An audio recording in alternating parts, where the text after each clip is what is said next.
ઘણા લોકો એવું કહેતા હોય છે કે ડૉક્ટર માદા કેમ નહીં પડતા. એની ભાઈનો પ્રશ્ન સારો છે કે ડૉક્ટર માદા કેમ નહીં પડતા. એનું કારણ એ કે ડૉક્ટર તો પહેલાં તો એના શરીરની કાળજી ફૂલ રાખે છે. એનું કારણ એ કે આડેધડ ખોરાક નહીં લેતા, એની માત્રામાં રાખે છે. અને એનું ખાસ ધ્યાન તો એ વસ્તુ છે કે ડૉક્ટર એવો વ્યક્તિ છે કે પોતાનું ભલું કરતો, પારકાનું ભલું કરતો તો પોતાનું કેમ ના કરે. બીજું કે એની કાળજી તો ખાસ કરીને એના કારણથી રાખે છે કે એને ખ્યાલ છે કે આ ખોરાક ખાવાથી આ વસ્તુ થાય છે, આ ખોરાક ખાવાથી આ વસ્તુ થાય છે. એટલે ખાસ કરીને તમે જોજો, ડૉક્ટરનો વધારે પડતો ખોરાક, ફ્રૂટનું પ્રમાણ સવારમાં ઉઠે છે તો એને ફ્રૂટનું પ્રમાણ વધારે લેશે. બપોરના ખોરાકની અંદર એ શાક રોટલી બીજું ત્રીજું ખોરાક સારો લે છે. કઠોળનું પ્રમાણ વધારે રાખે છે. રાતના સમયમાં એ લિક્વિડનું પ્રમાણ વધારે રાખે છે કે જેથી કરીને તમે આરામના ટાઈમે લિક્વિડનું પ્રમાણ વધારે રાખો તો પાચન ક્રિયાને સરળતાથી પચાવી શકે છે. બપોરનો ખોરાક એ માટે રાખવો પડે, ખોરાક લીલું શાકભાજી કઠોળનું પ્રમાણ, કે એ બપોરના સમયમાં આપણે સમયકરણ કરતા હોઈએ, કામ કરતા હોઈએ એટલે પાચન ક્રિયા પણ સારી હોય છે. અને સવારનો ખોરાક ફ્રૂટનું પ્રમાણ એના માટે સારું હોય કે તમારું હેલ્થ સચવી રહે, બોડી પણ સચવી રહે અને તમને પણ કંઈ વાંધો ના આવે. બીજું કે શરીરને પૂરતું પ્રમાણમાં જ ધ્યાન વસ્તુમાં કાળજી રાખે છે. તો બીજી પબ્લિક લોકો છે એ પોતાનો ખોરાક લે તો આડેધડ લે છે અને જેટલું ખોરાક લે છે ને એમને ખુદ પોતાને ખ્યાલ નહીં હોતો હું કેટલો ખોરાક લઈ લઉં.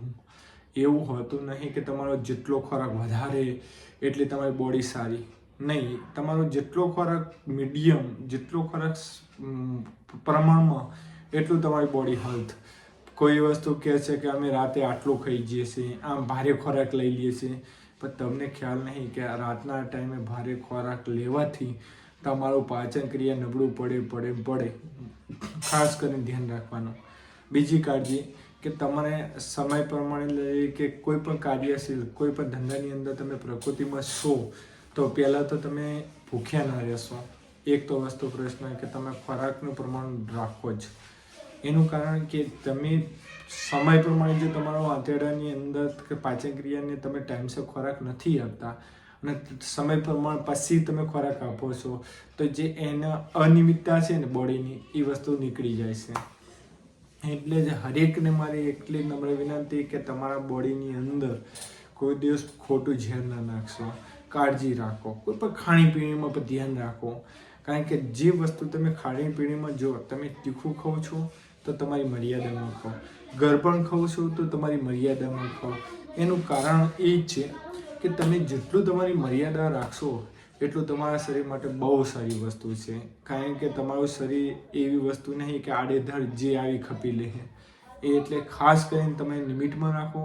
તમારું આ જીવન, તમારી બોડી કોઈ દિવસ કોઈ વસ્તુને નુકસાન નહીં કરે, શરીરની અંદર પણ નુકસાન નહીં થાય. એટલે ખોરાક જે લો છો એ તમારી મર્યાદાથી જ લો અને ખોટું ઝેર ના નખાય, ઓવરલોડ ના જાય એ પણ તમે ધ્યાન રાખો અને તમારી શરીરની કાળજી ફૂલ રાખો તો તમને આ જીવન તમને કોઈ બીમારી શરીરમાં નહીં આવે. એટલું ખાસ ધ્યાનમાં રાખો. અને મારી આટલી નમ્ર વિનંતી છે કે આવું મનુષ્ય દેહ આવ્યો છે કે આવવાનો છે, પણ ખાસ કરીને તમે તમારું બોડીને બહુ સાચવો. તમારી સાચી સંપત્તિ, સાચી વસ્તુ તો તમારી બોડી છે. તમારું શરીર નહીં હચવાય, તમારી બોડી નહીં હચવાય તો તમારી ગમે એટલી સંપત્તિના માલિક હશે ને તો બોડીને તમે ધ્યાન નહીં રાખ્યું હોય ને તો પછી સંપત્તિ પડી રહેશે ને બોડીને છોડવી પડશે તમારે. એટલે મહેરબાની કરી હરેક ભાઈઓ બહેનોને એટલું તો કહું છું કે તમારી જિંદગી આપી છે તો કાળજીપૂર્વક તમે એ જિંદગીને માની લો, તમારી જિંદગીને સાચવી લો અને તમારું બસ એટલું ધ્યાન રાખો તમારી બોડીની કે ભગવાને આપી છે તો એનું બહુ મહત્વ છે તો એને ધ્યાન દઈને સાચવો. એમ બસ આટલું મારું વિનંતી છે.